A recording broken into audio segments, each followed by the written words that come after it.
I'm a technology teacher. I was a carpenter by trade, and I just made a decision one day that I wanted to become a teacher, and I didn't know about this program, so I became an integration aide for 2 years, and just fell in love with teaching. Just needed to be around kids all the time, and so then a friend, mum, sent me an article that she'd found in the paper. I had never met the lady. I still haven't met her, about this course. And so that's how I sort of found out about it.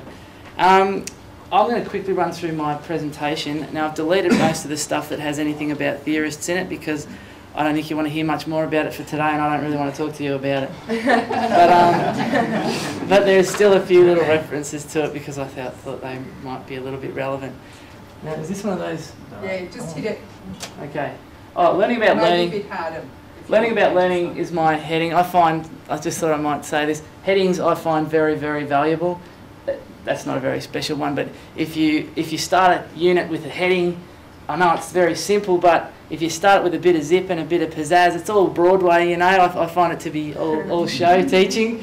Yeah, so like the other day I started a unit on making some toys for Christmas, some decoration for Christmas, and I wrote on the whiteboard Crimbo Decos, and no kid really understood what that was, but they all wrote it on their page, and now they know what Crimbo Decos are.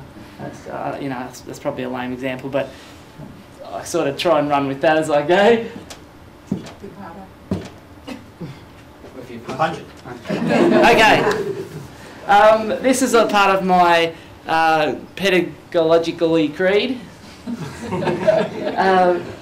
We're going to take all my marks back now that I'm starting to use these. I believe that student education occurs not only during formal learning in the classroom, but during work and play. It's my opinion that even while a person is falling asleep, they're revisiting the events of the day, breaking them down and realising in ways to make their daily interactions more efficient, effective and rewarding. So I think if you can, as a teacher, make your teaching relevant to life and give interaction and have kids working with each other. Please don't think that I know all about teaching, because I most certainly don't, and I've got heaps to learn, but I've found that if kids can interact a whole heap and they can become more human in class, make class more sort of real life, it's more valuable to them, and in essence it makes learning more valuable to them. This is just an extension of what I just said, and an example. These are my vet students. I teach vet building and construction, and they're making a frame inside my classroom. And this is just an example how it's relevant to the real world. They do things, and I show them photos, and they come out and visit sites with me.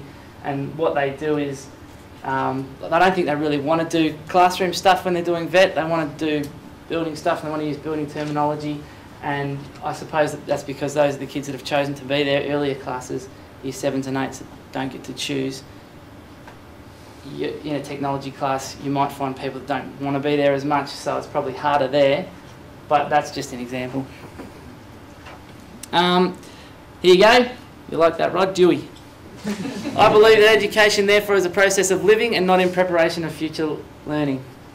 Future living, sorry. Dewey said that. 1879. I reckon that was good. That's a classroom there. This is one of the places where I fell in love with teaching. That's Africa. I built this little learning area in Africa, and I helped to teach that class for a day during an aid mission that I went on. It's for this reason that I find it important that subjects like technology, arts, hospitality and all those that can reinforce the use of mathematics, English and SOS to complement their subject and ensure the flow of those subjects. So you're in Des Tech. I think it's important that you use words relative to your subject that are, you know, English words, sort of incorporate as much literacy, and maths, of course. It's easy to do maths in technology. I suppose it would be easy to do it in foods as well. It's probably easy to do it in most subjects.